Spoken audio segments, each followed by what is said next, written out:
we were going to see the whale sharks, I kind of slowly regretted my decision. I was scared for the whale sharks.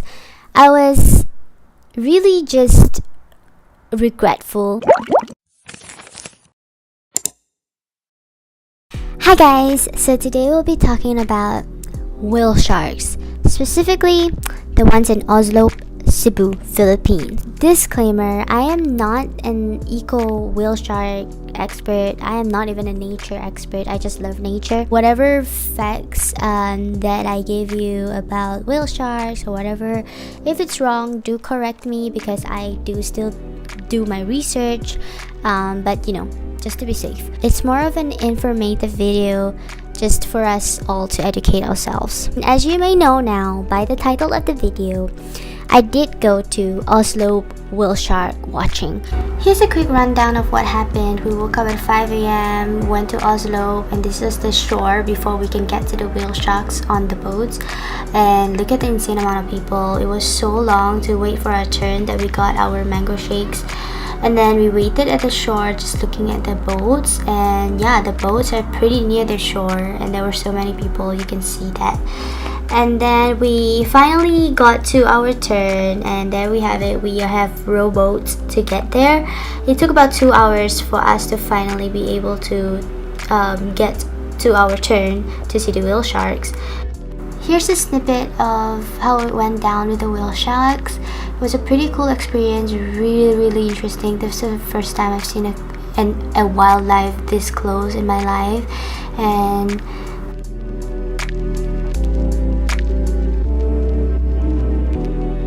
of course the basic rules were no touching anything, no touching the fishes, no touching the whale sharks.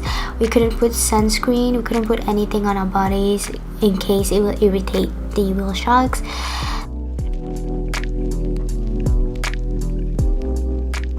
So the procedure was that we would wait at the boats until the whale sharks would come across us. They would feed them at certain locations so that the whale sharks would actually pass by us and we could swim by them and take a picture with them. Yeah, so they used a lot of feeds for them and they would just swim, just led by the feeds. So yeah, that was what happened. Continue watching the video. Before I went to Oslo to see the whale sharks, I was at Moal Boal, and in Moal Boal, a lot of people were talking about it. A lot of people were, coaxing you to do it, especially the tour guides. So it was a huge tour. It was a huge thing.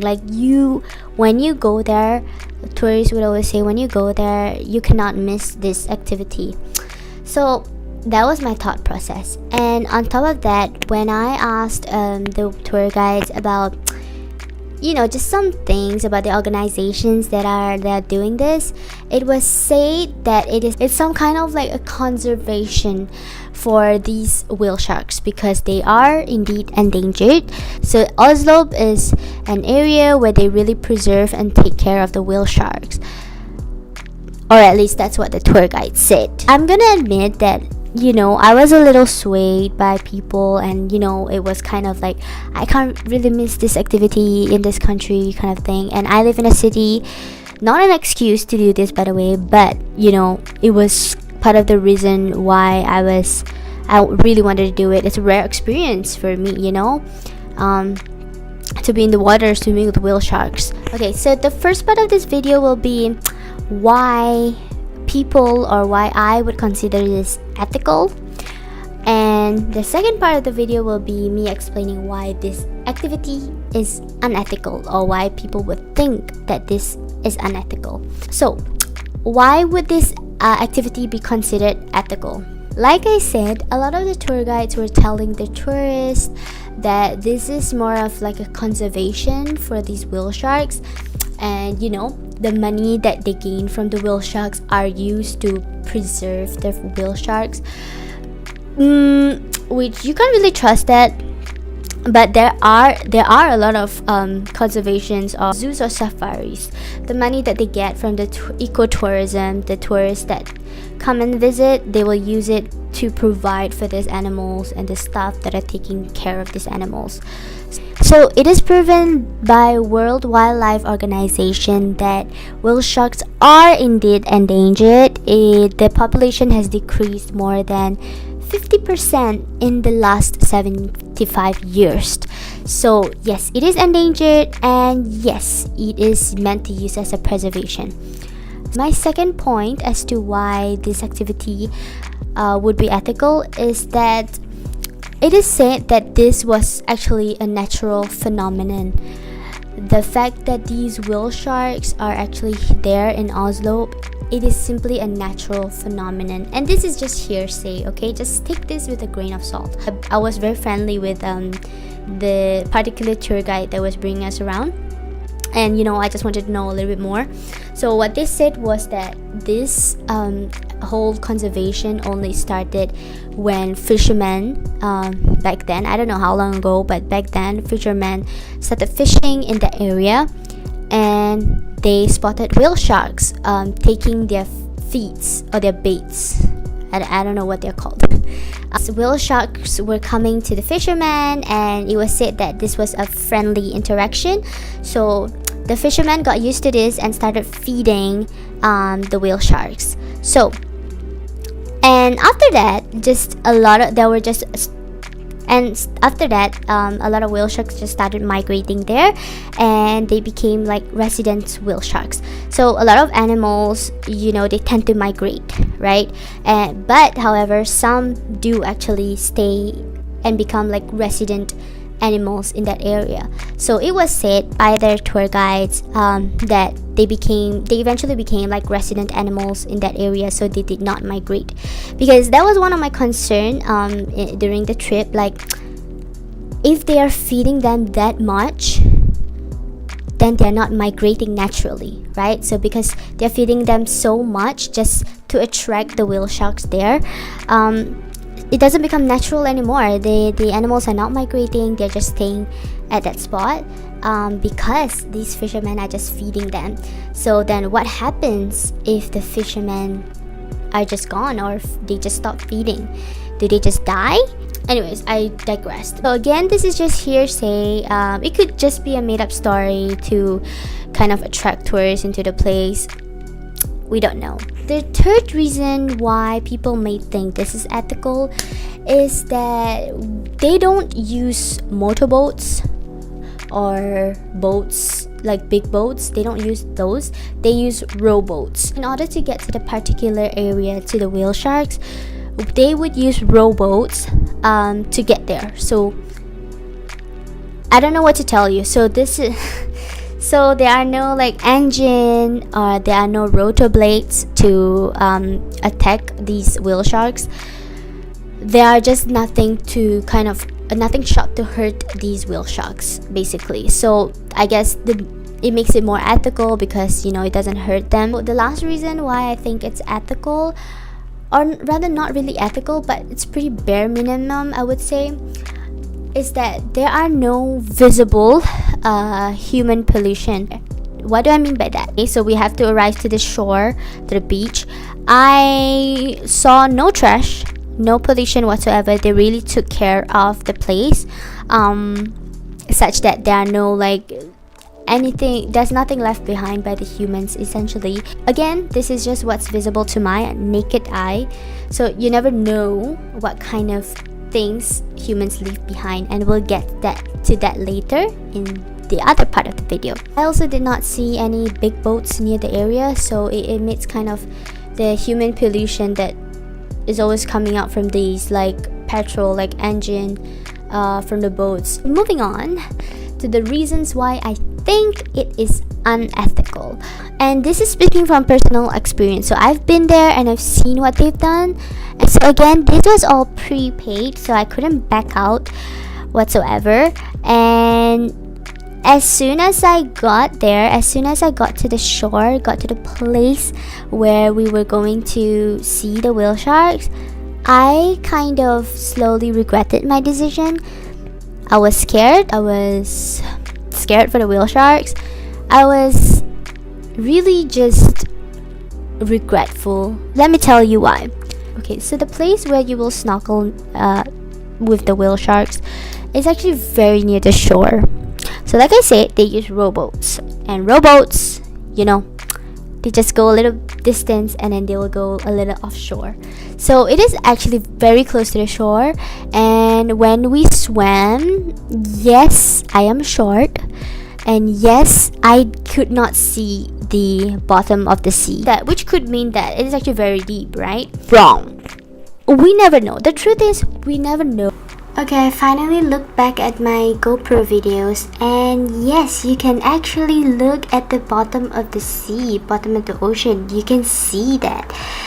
That is the sand where what you're looking at the bottom. So yes, we are actually very near the shore, and it's not a typical climate, it's not a typical place or environment where whale sharks are supposed to be at. So take back everything that I said about not being able to see the bottom of the ocean. Now I could see, and I was wrong. They would spend their time in warmer waters. In that climate in the Philippines, those are not warm waters, those are cold waters. And whale sharks would usually swim 150 feet below the surface.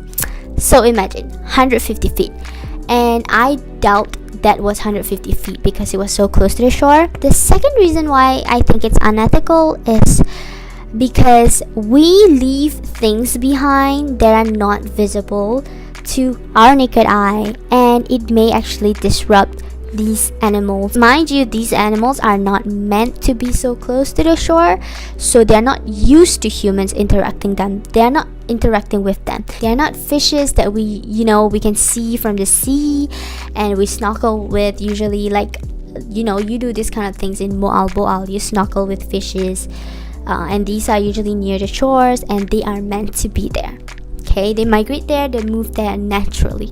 Now, whale sharks is another thing, and these whale sharks we don't really know about, and we don't really know if it's actually really naturally migrated there or simply fed and led by these tour guides that were feeding them. But whatever we leave behind, things like bacteria, microbes, may actually cause irritation and stress for them. Before we went to see the whale sharks, we actually were told not to wear sunscreen or any form of products on our skin because it would irritate them, which is good, right? But again, we never know what is on our skin and what is on our body that could irritate them. And mind you, the crowd. Let's move on to the third reason. The crowd was insane. There were so many people there, it was unimaginable. It was so many that we took 2 hours for our turn to see the whale sharks. Okay, so it was crazy. And the amount of boats that we saw out there were crazy. So can you imagine the amount of stress that these whale sharks are facing because there are just too many people? Like, even though we don't eat them, we're not predators, it would still be really harmful and scary for them, and it will cause so much stress because they're surrounded by so many people at one point in time. Yeah, so in my experience in the video, you can't really tell that there were a lot of people because the tour guides made sure that they captured like really nice shots of you. But one boat would have like 10 people, and out there were like 10 boats, so there were about 10 boats or less, so there were about like 80 people in the water at each time. Okay, and they were trying to get the queues running faster, so yeah, they were getting more and more people in the water at one point at a given time. It's crazy, and it's insane how a lot of people don't think about the stress that comes with being so crowded and cramped. So what is my verdict on this? What is my opinion on this? After doing some research, after actually experiencing it, I think that at the end of the day, it is unethical. There are good parts about ecotourism and conserving wildlife, in this case whale sharks, but there is a certain line that we draw between conserving and exploiting. So in this case, I really think that this organization is really exploiting these animals, because if they were really conserving these animals, they wouldn't be overcrowding the spaces to the point that it causes so much stress for the animals. This is actually a really common problem where it starts off as like a conservation area, and ultimately it leads to people exploiting these animals for money and putting a facade for everybody to say, hey, no, we are just protecting these endangered animals, just pay us so that we will protect them for you.